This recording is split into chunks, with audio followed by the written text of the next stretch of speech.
they pull me up there, dog. So they sit me in this chair. They pull my shirt forward, pull my shirt up. This just claws, scratches my back. Wow! I just slaps the hell out of me. All I hear is the dude go, oh! Like, and I'm like, what the hell is this? You know, what is going on? Get quiet. Go on and get crunk. Head back to Longview, Kelly popping trunk. I ain't even tripping. Riding and I'm sipping. Let me come through 4-4, steady tipping. On that new lap. Watch the trunk crack. Let me sit sideways, CB running back. Maybe AP, maybe AD. I ain't even tripping cause we some athletes. Messing with Smitty in the summertime. He get pissed if we don't make our time.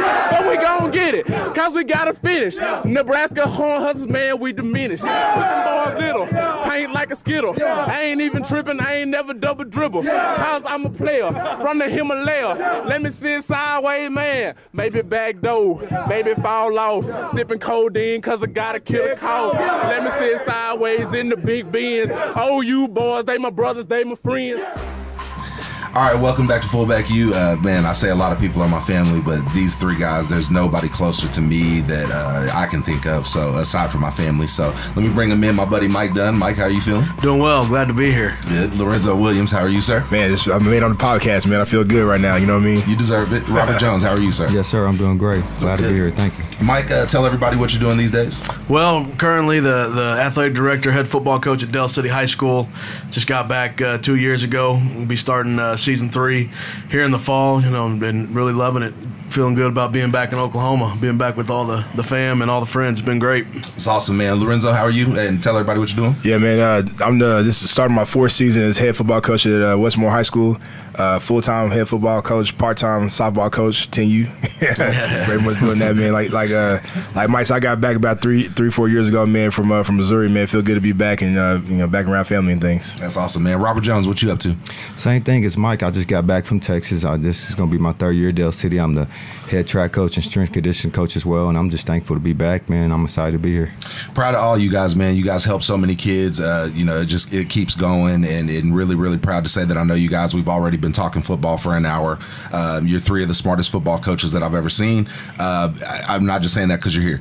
Let's start out with our relationship, our friendships. Mike, we'll go through each one of y'all. Mike, just talk about where we met, one of your first memories of me and you. Well, that goes way back. I would say junior high is when we really became the closest, starting in 7th grade there at Carl Albert Junior High. But, even goes back before that, competing against each other in Little League baseball and Little League basketball, the old Dodger Charger matchups. Had a lot of fun with that, and then playing on Little League basketball teams together before, I always say before the weight gain, I had to give up basketball. But, it goes back way deep, way long. And, it's been a ride, baby. Yeah. Nobody knows, man, and I'll say it, and we'll definitely have to get this video, but Mike was an incredible tailback 4th through 6th grade, swinging game. Awesome. Yeah, it was amazing. They were fucking unstoppable, man. Just run that shit up and down the field on people.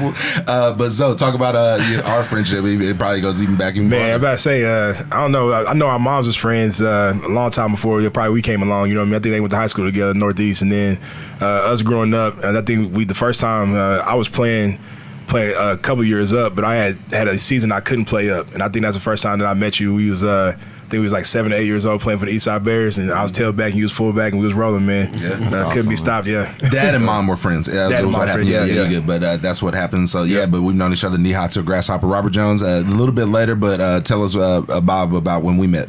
Me and JD actually met when I came from U.S. Grant. I started off in Oklahoma City. And, I moved over to Carl Albert my junior year, and then I knew early on that JD was going to be a special type person and a leader, and he had all the intangibles, and he was great off the field and on the field, and I was thankful to be part of his teammate, and we also played against each other in college, and I played on Oklahoma State. Man, we'll get to all that. That was great times, and again, Bob, I'll just tell you, when you moved in, you made a huge impact. We'll get to all that, and kind of want to fast forward to high school. Our middle school, our junior high was, fun, but it was just pretty normal for us. Mike, we had a really good legendary coach at high school. Zoe, you ended up going to Midwest City. I'm sorry, we got the Midwest City rivalry. Y'all ended up going to Carl Albert. That's what happened. That too. because Mike's dad, for people Mike's that don't know. Mike's dad was my principal in junior high. He should have been over there with me too. Him and his brother. Mike's parents are admin in Midwest City, and so big impact on you and Tony Palmer. We're going to get into all that. Mike, what was it like playing in high school ball? A lot of people are going to want to know what it was like at Carl Albert. What'd you see out of me? You were an all-state player as well yourself, so just talk about that. Well, just when you grow up over there in Carl Albert, you're going over there in junior high, you kind of know that you're a part of something special, and it was just starting to roll when we got into junior high. There's been a couple state championships before that, but it started to roll right when we got there. So we got to be there during a special time, and getting to go through that together. It's funny. We tell our guys all the time. I don't think our young guys believe us, but you're not going to ever have the same relationships that you do with your high school teammates. And that locker room's always something you're going to remember, and always something that you're probably going to be fond of, especially if you're in a good program. But that's the things I take away from it the most is, the friendships that are going to be there the rest of your life, and the success we obviously had together was you don't see it a bunch. You don't see a lot of teams that have won 5 in a row like that, like we did. Sir. But it was a special time, and playing for Coach Rose, that's a lot of things that we do today. We still base our program on what we learned at Carl Albert, so it gave us a blueprint for success. I think it's helping us out quite a bit. Absolutely. So I'm sorry to bring those bad memories up, so I apologize. But just talk about that, and again, we got to give you guys credit, man. We competed against Maroney all the time, and Midwest City. We never really got to play you guys, but I mean, just all those competitions, just summer leagues. You know how it was, man. You guys definitely made us better. But just talk about high school for you. Yeah, man. It's, I think it's a similar situation Carl Albert and Midwest City was. Just we was kind of on the downside whenever I started going to school there. So not to say we was bad. We didn't never really crack that second round playoffs type thing when y'all was kind of right down the street making it happen to the state championships and stuff like that. But like y'all said, man, still, I mean, even though we didn't have the multitude of success that y'all had at Carl Albert, the multitude of friendships were still there. And we got brothers. I went to school with a guy that I played with in high school, which was amazing for me. The experiences kept rolling and rolling. Like I said, it's kind of rare. I feel like when I tell people I'm friends with people I went to high school with, they think it's crazy. You know what I mean? Like, you still got friends that you knew in high school. I got friends I knew in Little League right now. You know what I mean? So I think that's kind of when it's all said and done, at the end of the day, you know what I mean? That's the kind of things you want to lean on. You know what I mean? Get a chance to see people you play with and was around and competed against and with. Is always going to be special. Well, I know a few of the people you're going to bring up, D'Angelo Alexander and Stephen Alexander, are practically family with you. And then the other deal is, I mean, with Midwest City being what it is, those two, Sheldon Williams and Matt Kemp. Yeah, we just talking about football. We talking about football right now. Basketball was complete. Basketball, track, baseball, wrestling was completely different in that aspect. You know what I mean? There's a lot of state championships being won in that arena. I'm just saying, y'all would have been a lot better. Y'all have 4 pros basically out there. You can find a place for those guys. I mean, we'll talk about it in a minute. But it's just a little time I was at Midwest City. I think we got one Olympian. We got a couple professional, like 3 professional basketball players, 2 professional football players. We got some dudes. Professional baseball player. Obviously, forgot about Matt. Can't forget about Matt. Coach Hinch. Yeah, Coach Hinch. Yeah. We got coaches that was coaching at our school, like Coach Lanham coaching wrestling. We was nationally ranked wrestling. He's the head coach at Duke now. You got the Gundys. Middle City got a lot of just our area. In general, man, a lot of tradition around there. There's a lot. Me and Mike, I got to thank Mike for putting me on the Midwest City tradition. He had a buddy, John Rutherford, really, really early on. We're going to get to all those players. But, Bob, talk to me just about when you moved to Carl Albert, what it was like in football. Man, it was a blessing in disguise, and it was amazing because I had a cousin that played at Carl Albert, and we played against you my sophomore year. And, you kind of dream of playing like a program at Carl Albert like that, to be able to come in and win a couple state championships in track and football, and to be able to play with great teammates like you and Mike. It was kind of a surreal feeling, and to be able to carry that on to our adult lives has been great, just being part of that family at Carl Albert. Let's talk about recruiting before we go on to our college experiences. I went through the recruiting process. A lot of y'all did as well. Mike, you had D2 offers. Obviously, you guys went D1. What'd you take out of that situation? What do you tell your kids, Mike? Is there anything specifically out of our process that you learned? Just tell me about that. Yeah, well, I talk to our guys all the time about a fit, trying to find that right fit and trying to guide kids. And, you have to be honest with kids, too, about what level they're at. Sometimes it has nothing to do with athletic ability. It has everything to do with the intangibles, the size, and unfortunately it is at the D1 level more than anything, and at the D2 level, but it's a height and weight type deal, and it's a body type type of deal. You know, you have to have those certain things. You have to hit those certain boxes, measurables, to even get looked at, you know. And so sometimes you have to be brutally honest with the kids. But, you know, as far as my experience was a little bit different than you guys is, you know, I was recruited by a lot of the in-state schools. And when it came right down to it, UCO was the best fit for me. And it wasn't the best scholarship offer that I had, but it was the best school it was the school I thought I could have the most fun at, I could have the better career at, whatever you want to put it. But, you know, we tell kids all the time, find the best fit. You know, don't put it on a coach, don't put it on a certain player that shows you around, but find the best fit for you in a school. Yes, sir. Absolutely. I love it. So talk to me about recruiting. Yeah, my recruiting was kind of crazy. You know, I got my first offer after my sophomore year from KU was the first school to offer me, so it was kind of weird in that aspect. But I had a good time in the recruiting process. I think it helped me that I played so many sports. I did so much stuff. I got a lot of recruiters came. I mean, I specifically remember I knew that Mizzou was going to be an option for me. They wasn't even on my radar top 5 list of teams I wanted to go to. But whenever Mizzou's coach came and said in my wrestling practice, he was in there in a full suit, and you know the room was about 104. You know what I mean? He in there just dying. Was it Coach Cool? No, it was Coach Christensen actually. Okay. Him and Coach Odom was the 2 guys sitting in there. You know, so it was kind of awesome. I was like, man, these guys must really like me. You know, they come sit in this wrestling room, but. I tell our kids, man, the two people you need to be in love with if you're gonna pick a school is gonna be the academic coordinator and the strength and conditioning coach. Retweet. Because you spend the most time, like you get to see your coaches, you know, pretty regularly. But when the football season's over, they recruiting, they with their family, they doing other stuff. You know what I mean? Like you get to see them a little bit in winter conditioning, but most of the time, them guys is doing their second job, which is recruiting, and they out on the road doing all that. But the people you spend the most time with is going to be your strength and conditioning coach and your academic coordinator. If you like them people, you got a chance to be pretty successful in school. Bob, you went through recruiting process twice. You got signed with NEO at high school, signed with OSU. Just talk to me about recruiting for back then and then for you now. Yeah, it was kind of a unique situation to be able to have to go JUCO, you know, and you kind of open. It's like 13th and 14th grade. That's why I tell our kids, you get an opportunity to kind of build your character, kind of learn the college experience, and to be able to get at NEO and go through that whole recruiting process again. You know, Les Miles was talking to me at high school, and to be able to carry that on to JUCO and be able to have that commitment early on was huge for me. Well, this is an OU football podcast, basically. Mike, you were after you went to UCO, you moved to OU. You roomed with me, Jeff Levy, Jacob Rice. So you were damn near a player. We lived practically on campus. I got to live the lifestyle. Yeah, you lived in the bud. I didn't have to do the workouts, but I got to live the lifestyle. Absolutely. No doubt. You were really good at Tiger Woods Golf and Jeopardy with us, so that was amazing. But no, it's seriously, you got so you basically got to live with us. Just talk to me about your experience with OU football, your relationship with Leb. You know, obviously Jacob Jabez and all those, and just a little bit college memories. Yeah, well, it was an awesome experience. You know, getting to live in the bud and do that. You know, you didn't have a whole lot of guys. We just regular citizens that were in there and living in the bud, and so getting to know and be around all the guys that I already knew. You know, knew Jeff from the Oil Bowl the previous summer, and then obviously knowing you my whole life and getting to do all that stuff and getting to meet all those people and getting to watch guys as freshmen at OU were pretty goofy, turn into guys that you look out there on Saturday nights and knowing they're going to be an NFL football player was pretty cool.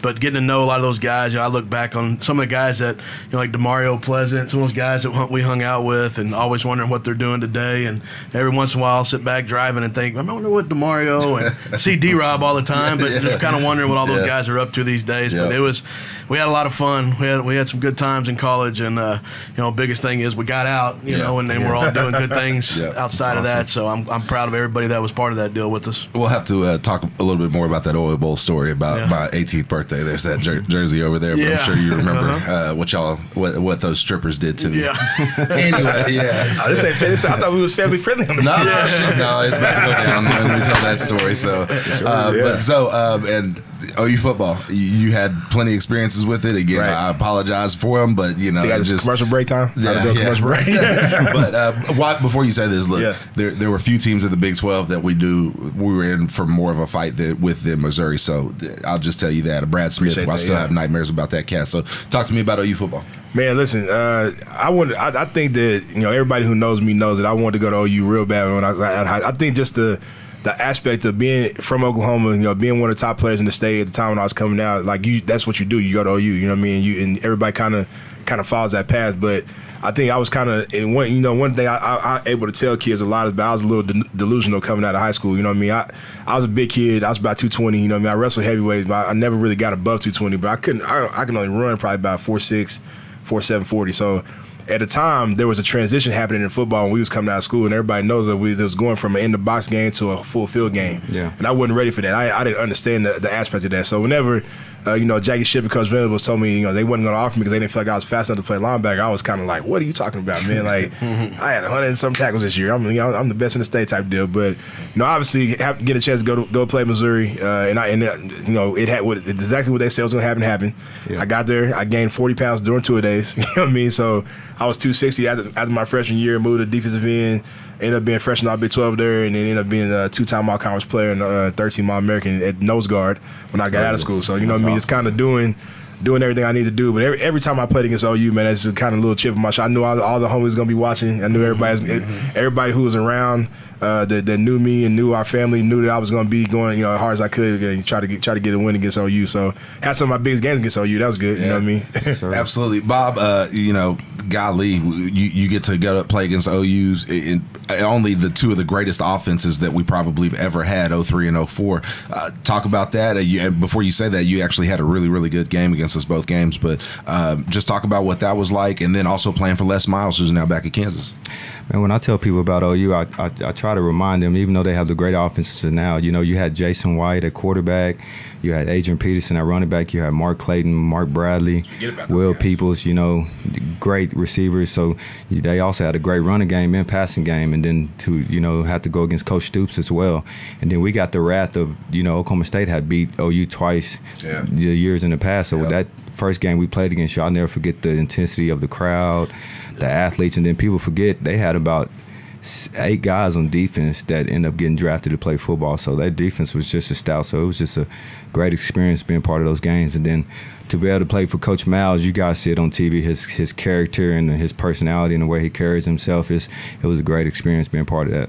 Man, my sophomore year when we played y'all the 03 game, I'll never forget, Bob. That was probably one of the more nervous games he'd been, and we never really got the feeling of we have to beat somebody, but that week it was we have to beat somebody. Oh, you could tell too with the crowd, because leading up to that game, and Les had said some things that week about the game, but I remember people in Norman were fired up, and that was to that point. I'd been going to OU games for 2 years, I guess, but to that point, that was the loudest.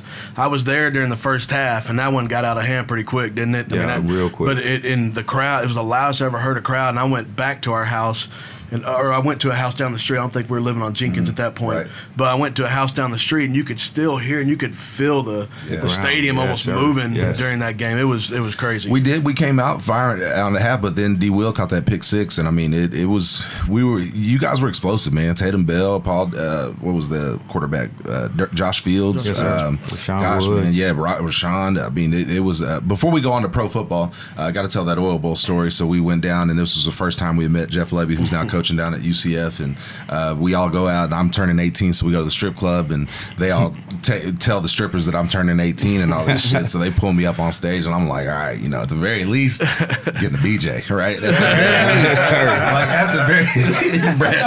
the very least, possibly HJ, right? Something. So they pull me up there, dog. So they sit me in this chair. They pull my shirt forward, pull my shirt up, scratches my back. Wow! I just slaps the hell out of me. All I hear is the dudes, and I'm like, what the hell is this? What is going on? So then she pulls me up, she turns me around, and she pulls my fucking underwear, gives me a wedgie, rips my damn underwear, dog. Rips the band off my underwear. Ties the shit around my head like a bandana, dog. I'm sitting here just holding this like, what the hell is going on? Like, where, I'm surely something sexual about to happen, right? Pulls out a whip, dog. They just start whipping my ass. Sharpie started drawing on it. Get me out of here, dog. All I remember is just the next day being at football practice, sweating and just having claw marks and it was kind of funny because I guess that's kind of a rite of passage in Wichita Falls. You go to the Oil Bowl because it was the Texas team there. Yeah. Oklahoma team there was a bunch of guys there, and it was his birthday. It ended up being a bad deal, but I don't remember who it was, but someone started going around saying, hey, give money, we're going to get JD on stage, give money, give money, give money. And so he finally got on stage, and then that happened. But the best part of it was we had a curfew every night, and I think it was like 11 or 12, I can't remember, but we ended up like cutting it really, really close. But when we get back, our coaches are sitting at the dorms waiting on this guy. So when JD walks in, he doesn't have a shirt on, he's got underwear wrapped around his head, and he's got they probably thought you got in a fight. He's got claw marks on his back, and so he's bleeding everywhere. And they just looked at us. We were close, might have been late, but they just looked at us like, one of them said, go to bed. It was great. Damn. So awesome. Oh man, I forgot about that. Anyway, so let's talk about pro football for a little while. Mike, you got to see me. You got to even come up to Chicago. Talk about some memories about that. Just other pro guys that you met. You were really cool with Dan Cody as well. You got to go up to Baltimore, man. Love DC. So just talk about pro experience. Yeah. Well, getting to be there whenever you got drafted, that was a big deal, monumental moment. Just from being guys that have known each other forever and get to see some of your buddies get drafted. During that time, obviously I got to see all the OU guys that we knew that went through that process. But being there at the draft over, where were we at Richie's? Yeah, we went Richie's. Yeah, and getting to do that. Yeah, getting to do that over there. That was a great experience. As long as we'd known each other, getting to feel like you experienced it with you, and man, that was great. But getting to see all these mid-del guys, in those years, we had a bunch of guys that did some special things, like Zoe was saying a while ago. But getting to watch all you guys do that and get to talk about, I know that guy during those games, and then going to Chicago and getting to hang out and do that whole deal. Got to hang out with Dan in Baltimore and do that. So big time. Speaking of Baltimore, Zoe, you got to play up there. Just talk about Ray Lewis. Teammates with him, an amazing defense, I believe. Coaches and stuff like that. Just talk to me about your pro career. You talking about you talking about going, feeling like you went to I got a master's in football when I left from college to a triple doctorate when I left Baltimore type thing. You know what I mean? Being able to sit in the room with Rex Ryan, just Rex Ryan in himself, like listening to him talk is it's unbelievable, man. I learned so much about like the game of football, like just sitting in those meetings with him. It was unbelievable. But obviously, man, getting a chance to play with Ray Rice and Kelly Gregg and Haloti Ngata and Trevor Price and Chris McAllister. I mean, the Ed Reed. I mean, the list just goes on and on and on. But I tell my kids all the time, like, one of the best experiences I kind of ever been around. Being around Ray Lewis is a different kind of.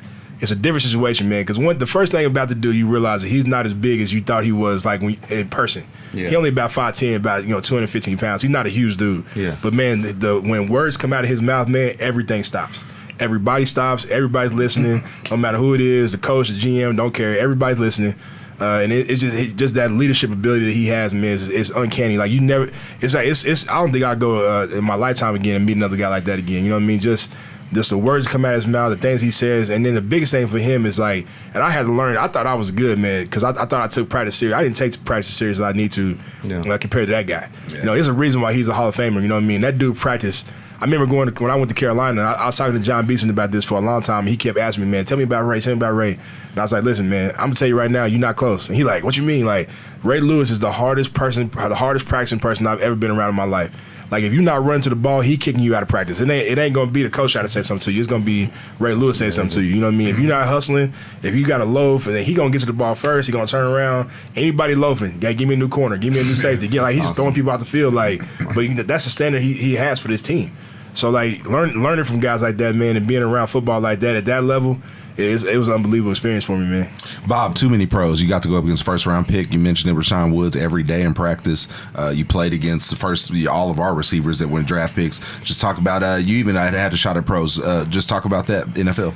Yeah, I had a couple workouts. Things didn't work out for me. I had a couple workouts, but it just didn't play out. And, I'm coaching, and I'm thankful for that. But just the opportunity to get to play against guys that got drafted in the first round and legends like Adrian Peterson, Heisman Trophy winners like Jason White, and first-round draft picks Mark Clayton, then my own high school teammate and you who played 4 years and been able to play against you, and then watch you get drafted and watch you go through that process. And also to watch my cousin Abraham Wright get drafted. It was just an amazing experience to go through that. And, to this day, I can still turn on an NFL game and see a couple guys I played against or play with play on Sunday. So that's a great feeling.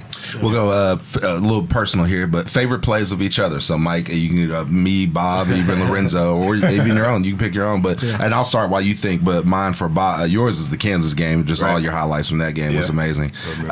Yours, you played really good against us in 03, but it was at home. You had a couple PBUs real early, but man, that kickoff return you had against Booker T just sticks out in my head, man. It just gives me chills. I mean, that was just such a huge touchdown play for us. Just solidified to me that. And then Bob, man, speaking of performances, man, your fucking track meet performance in state, bro. You were there. Yeah, that was wild. God damn, this motherfucker won like 4 medals. The biggest dude out there won 4x1, 1, 2. Yes, so that was an incredible performance. But just Mike, just talk about his favorite plays. Well, I'll agree with you on Roberts on the track, that state track meet. That was big time. I don't think people knew that he was at the night before he had prom. And he had a girlfriend at the time. wasn't gonna let him miss that prom, and he was out there till 1 o'clock in the morning or something. Yes, and ended up making it back down to the track meet the next morning, and he was the biggest and the best looking athlete out there on the track, wearing people out and running past people and doing what he does and letting them know about it, and it was that's kind of what started Carl Albert Track too at that time was that year really, but talking about high school.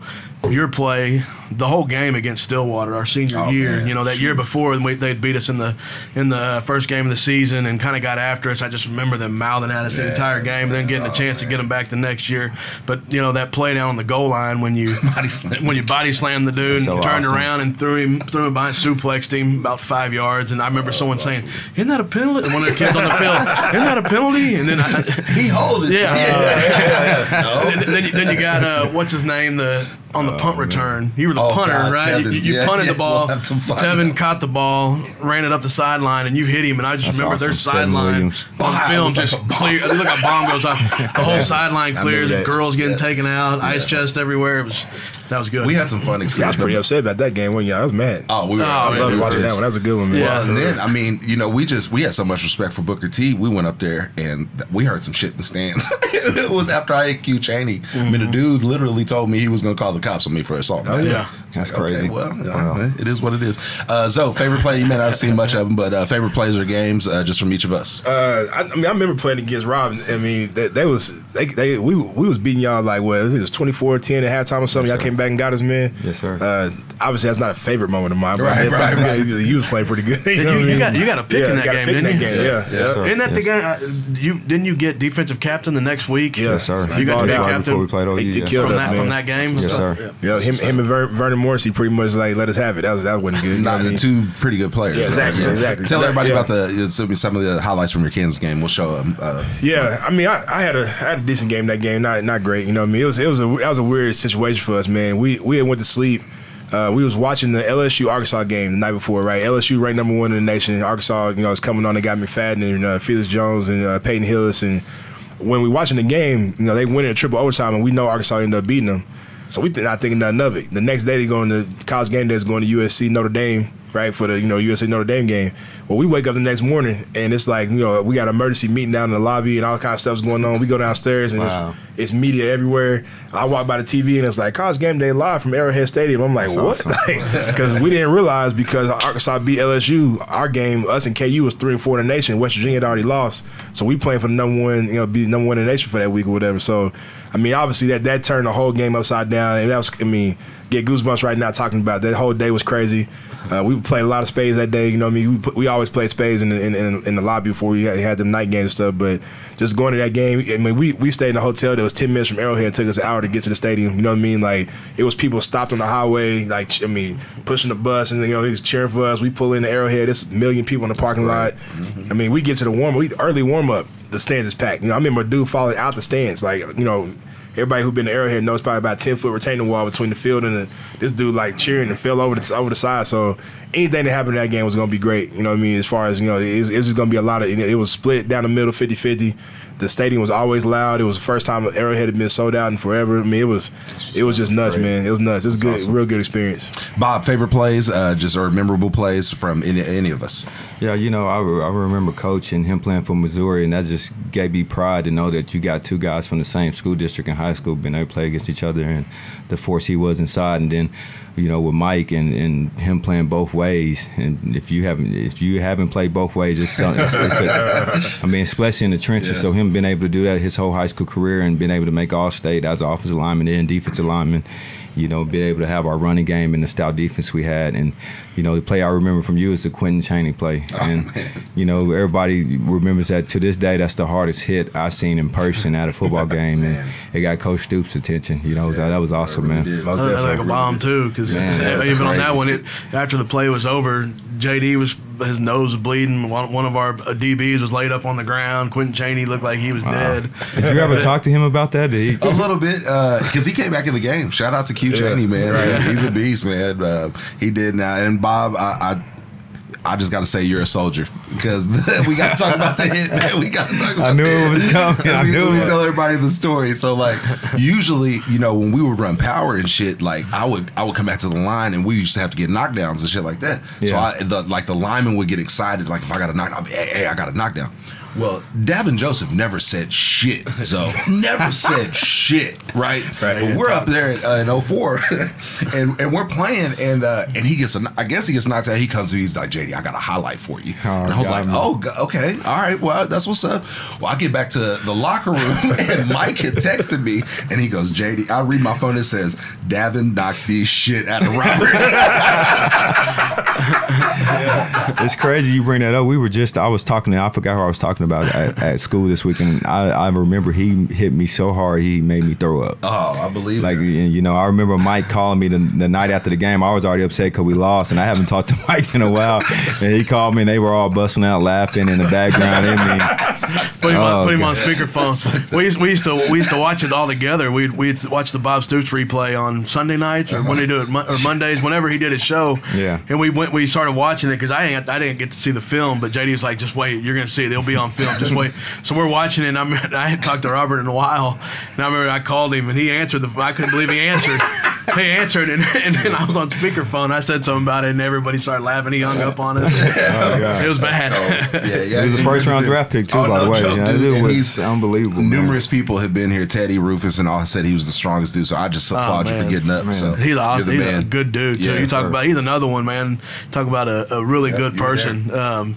He was one of the best to be around, and he kind of had a rough path trying to get there. Yep. I mean, and you would have never guessed anything even happened with him in high school, and because he was one of the nicest, just most genuine guys that you could be around, and heck of a football player, obviously. A few more questions. Has been awesome, man. Y'all got wives, and I got kids and shit. So but talk about last year Del City football, next year Del City football. You guys made the playoffs.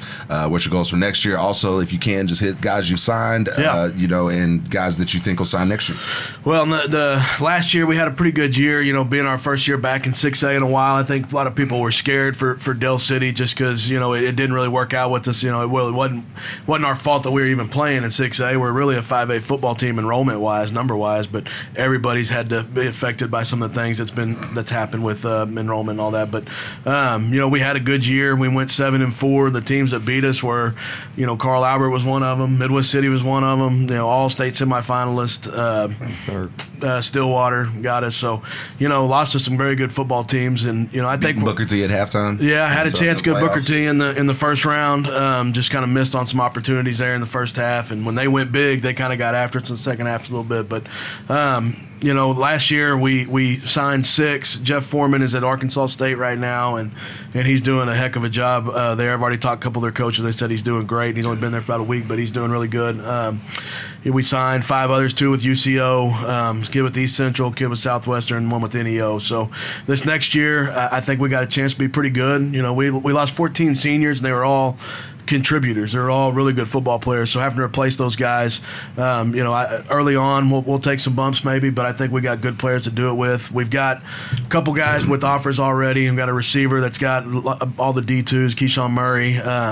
We've got Kyron Williams, who's got a lot of D2 offers. I think he's close to getting his first D1 offer. Love your linebackers, man. Yeah, those two, Donovan Stevens and Rajon Tatum, are both two big-time football players. They're young guys. They're going to be juniors, but both of them have Oklahoma State and Baylor right now, and I think the sky's the limit with those guys. I think if they do what they're supposed to do, Coach Jones, our defensive coordinator, and he's got those guys flying around. I think our front seven are going to be as good as anybody in the state. Five of them already got offers. So I'm hoping, we can get after people up front, and those two guys, they're going to be protected by a really good defensive line. So sky's the limit, I think, this year. I think we can go do some big things. Zoe, Coach Bray Walker, I got this big-ass shoe over there. I'm going to show him to you in a minute. Yeah, I'll bring him over so people can see him. But, Coach Bray, I love Nikhil Davis. Just talk about building a boat. Yeah, man, I think last year a little bit, a couple years ago, I think it was my second year at Westmoore, man, I had a group of seniors, man, that was just an unbelievable group. We ended up signing 18 kids out of that class, and 6 of them played as freshmen, man. Like 6 of them played, 5 of them started for their freshman teams. We had some dudes.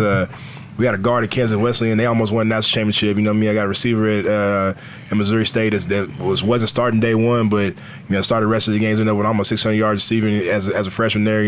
James Palmer played at Tulsa this year. Great player. Yeah, James. I think James kind of got slighted a little bit just because he wasn't like Mike said earlier, man. The size thing. When you look at him, he only about 6'2", and he was but he's a football player. He's unbelievable though. He's gonna be starting tight end for Tulsa this year. We got some guys out there, man. Braxton George played a little bit at Northern Colorado last year. He gonna start at running back this year. We just got dudes out there right now. Got Swats. We got a couple of our guys.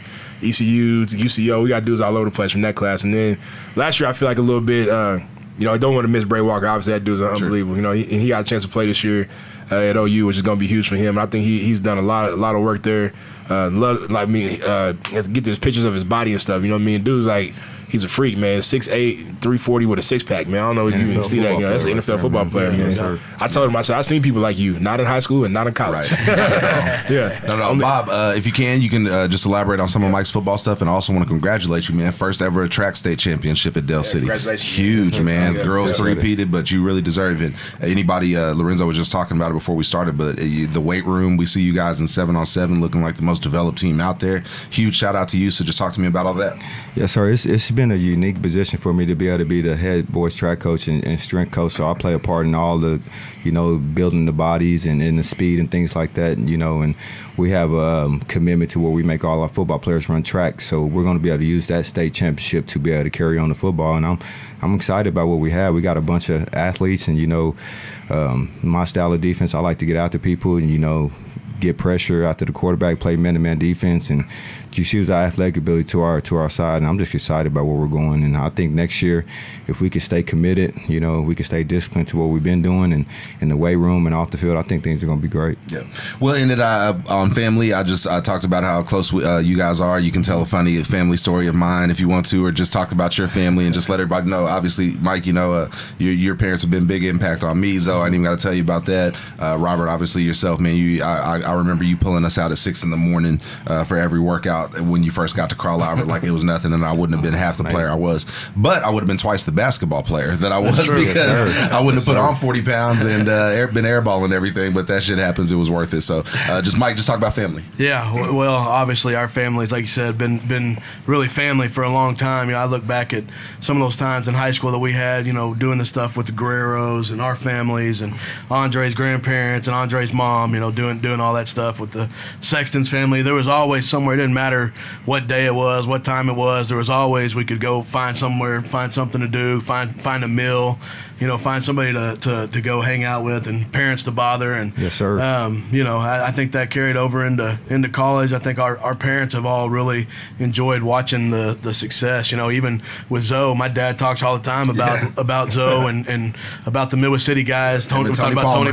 Those are his two favorite guys. Yeah, Mr. Dunn's two favorite guys. That's Zoe and Tony Palmer. He tells a story all the time, and as close as him and Matt were, y'all got into a fight in junior high, right? Every time he talks about Zoe, that story gets brought up. I remember when Zoe and Matt were in here, and we had to squash some beef between them. So, yeah, I mean, all of it.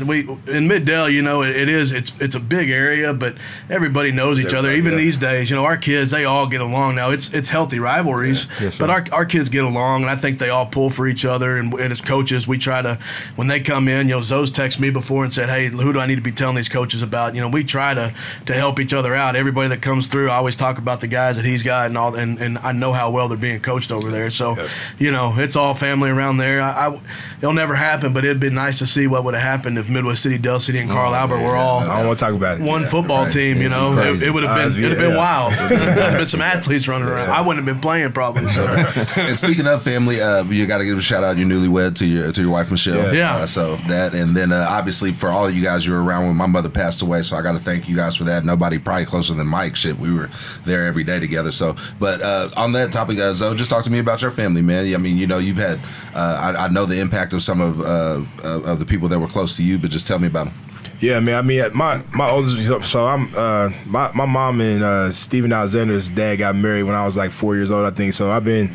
My stepbrother's pretty much Stevie and D, and then my little brother Xavier Alexander. Yeah, 3 pro basketball players. All pro basketball players, right? And then my nephew Trey, Stevie's son, which is, I mean, that dude is unbelievable. Top 20 in the nation. Top 20 in the nation. But that's crazy. It's kind of just something Stevie started all that for us. You know what I mean? And he was a driving force. But we talk about it all the time. Like Stevie didn't start off being an elite basketball player, man. I watched him every day for years work himself into being the guy that he is, and then he put that on us. You know what I mean? Kind of like the work ethic and all that kind of stuff. But with our families, man, I just distinctly remember, man, like me and my mom coming over and just kind of helping your mom out when you was going through that and stuff. And that was tough for me as a kid, not really understanding like how to help my friend at that time. You know what I mean? It's like I knew we was really close. But it was just kind of the situation was just kind of, it was a lot to that, man. That's something I'm always gonna remember, man. Being able to come over there and just kind of sit with you, man, and go. Well, you went through that situation, but it's great. Just family in general, man. You know what I mean? Like you said, like he said earlier, it's just good to see us, as old people. You know what I mean? We all kind of doing our thing. You know what I mean? Having a good time doing it and enjoying what we're doing and stuff. So I just really appreciate that part. His dad had one of the biggest impacts on me ever. You know what I mean? It's kind of every time I see him, I give him some love, man. I love to see him.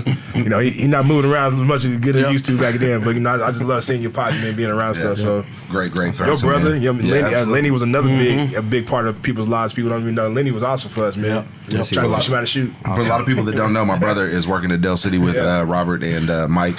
Bob, just talk about family. Hell, like I said, man, you used to yank us out of bed, so you use practically family. So that's how it is. Yes, sir. I was raised by a single mom most of my life, and she did a great job, Donna Nichols, and she later got married to my stepfather, which he kind of helped me, and that helped me get to Carl Albert, so that was a blessing. And I also have 2 sisters as well, and the Dunn family's been great to me. If it weren't for them, I probably wouldn't even be in coaching right now. So the blessing that they had on my life, and to this day, they're still blessing me. So I'm thankful for Mike and Harry and Kathy and Steve and everybody. I'm so thankful for the Dunns, and then JD, just being in a brotherhood with you and watching you play football, playing against you, and watching what you're doing right now in the media and this podcast has just been great. And then to be able to be part of the Mid-Dale family, because like you said, no matter what age we are, it just seems like if you went to Mid-Dale and you're doing successful things, it just seems like a brotherhood to me. Sure. Well, hell, that's a great way to end it, man. Like I said, I want to end it telling you guys, man, I'm super damn proud of you guys for all the high school coaching. Zoe's about to go leave to coach some Little League, and